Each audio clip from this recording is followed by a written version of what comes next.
Alors voilà, je suis sûre que vous attendez avec impatience l'histoire du cousin de mon Benjamin. Oui, vous savez ce Benjamin dont on a parlé, l'enfant prodigue, celui qui avait fichu le camp, quitté la région avec l'argent que son père lui avait donné, qu'il avait pratiquement volé, et était parti faire la fête, danser, chanter, jusqu'au jour où il n'avait plus rien eu. Il avait terminé comme employé agricole, travailleur agricole, gardant les cochons. Et cet enfant prodigue qui a fini par rentrer à la maison au bercail a eu un cousin. Il avait un cousin, il avait des cousins. Et ces cousins ont eu des enfants et se sont aussi multipliés.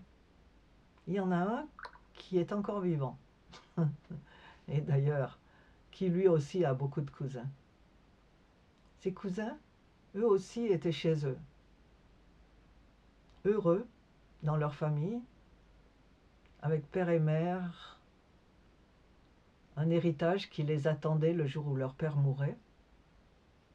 C'est vrai qu'ils ne mangeaient pas toujours à leur faim, il faut reconnaître. Ils avaient du mal à trouver du travail, à part le travail dans les champs, où ils accompagnaient leur père au village. Mais tout le monde les connaissait, on les respectait comme les fils de leur père.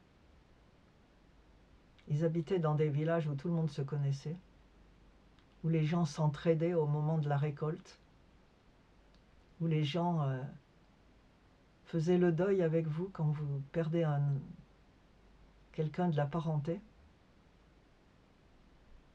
Et vous savez, le respect, ça ne s'achète pas. Le bonheur, ça ne s'achète pas. Et l'argent ne fait pas de bonheur non plus, c'est ce que dit le proverbe.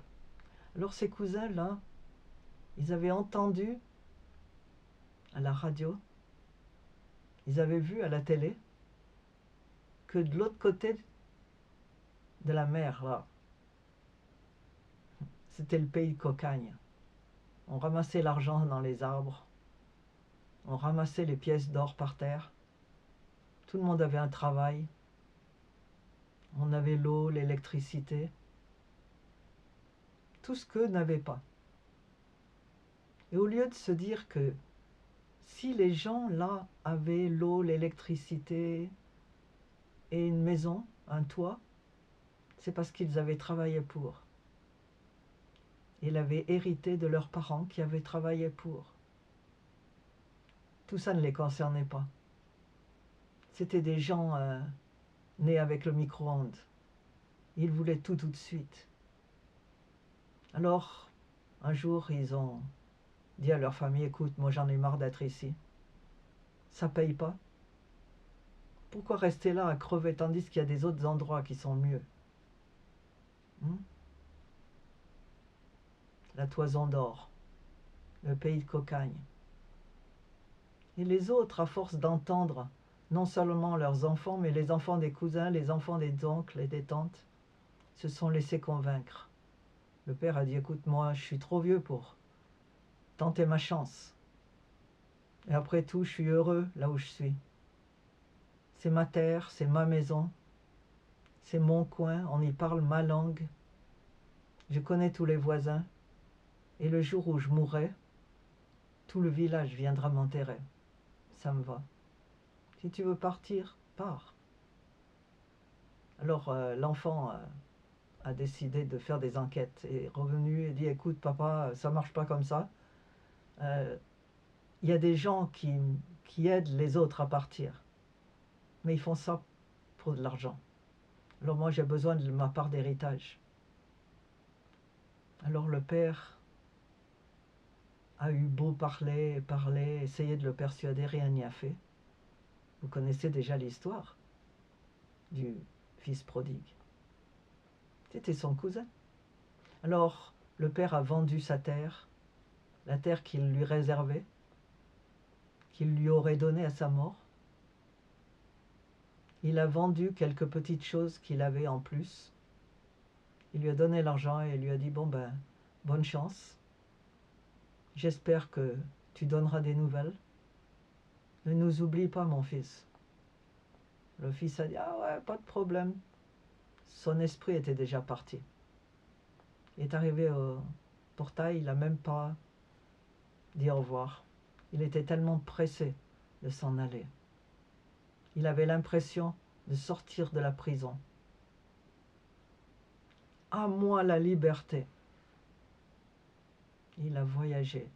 Il est arrivé à la capitale. Il est arrivé sur la côte. Il a trouvé quelqu'un qui allait lui faire passer l'eau. Comme on passait autrefois du pays des humains à celui des ancêtres. Mais il a dû payer pas mal. Il a commencé à être un peu inquiet. Combien de temps l'argent serait-il assez encore? Mais il s'est dit, après tout, j'ai décidé de partir. Tout va bien. Il a payé. On l'a mis dans un bateau. Au milieu du passage de l'eau, le bateau a commencé à prendre l'eau. Les gens sur le bateau écopaient. Mais l'eau rentrait. Le bateau a coulé. Les trois quarts des jeunes gens qui étaient sur le bateau sont morts parce qu'ils n'avaient jamais appris à nager. Et de toute façon, l'océan était bien plus grand, bien plus profond que le ruisseau du village. Il a quand même réussi à s'en sortir. Il est arrivé de l'autre côté, mais le voyage n'était pas terminé. On lui a expliqué qu'il faudrait aller encore beaucoup plus loin. Et il y a eu des petits malins tout au long du chemin qui lui ont soutiré un à un les billets qu'il avait, les pièces d'or qu'il avait gardées. Il a roulé sa bosse partout, dans des coins où tout lui était étranger, où les gens ne parlaient pas la même langue, où tout ce qu'il faisait engendrait les moqueries. Le climat n'était pas convenable. À la tiédeur du village avait succédé un froid glacial et il n'avait pas les vêtements nécessaires. Il en était maintenant réduit à supplier, à mendier. Ici et là, des gens sympas lui donnaient un bol de manger, une nourriture qu'il ne connaissait pas, qui n'avait pas de goût, qu'il n'aimait pas. Il y avait des chiens partout, ces chiens qu'il n'avait pas l'habitude de voir. Au village, les chiens étaient ici seulement pour dévorer les excréments des enfants.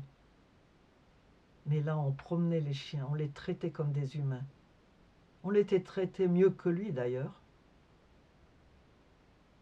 Et puis finalement, il est arrivé devant une autre étendue d'eau.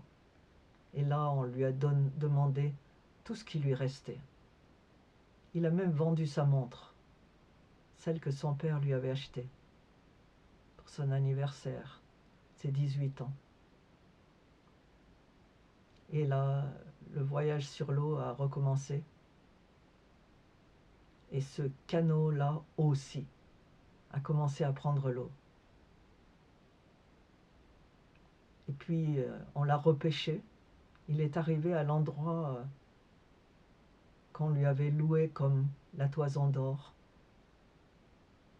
le paradis sur terre. Il n'y avait pas de paradis. On l'a enfermé dans une caserne. Il n'avait même pas le droit de travailler. On lui donnait de la nourriture, une nourriture qu'il considérait comme infecte. Alors un jour, il en a eu assez. Il est allé voir un camionneur et il lui a dit, écoute, j'ai plus rien pour te payer, mais je te supplie, emmène-moi à la côte. Je veux rentrer chez moi. Le camionneur a eu pitié. Il l'a mis au milieu des ballots qu'il transportait et il l'a ramené à la côte. Ça, c'était un fils prodigue. Mais celui-là, il est douteux qu'il puisse finir par rentrer au village. Il est plus que probable qu'il terminera sa vie dans un fossé quelque part. Alors, si vous savez que vous pouvez faire une bonne action, racontez-lui mon histoire et dites-lui, on n'est jamais si heureux que chez soi.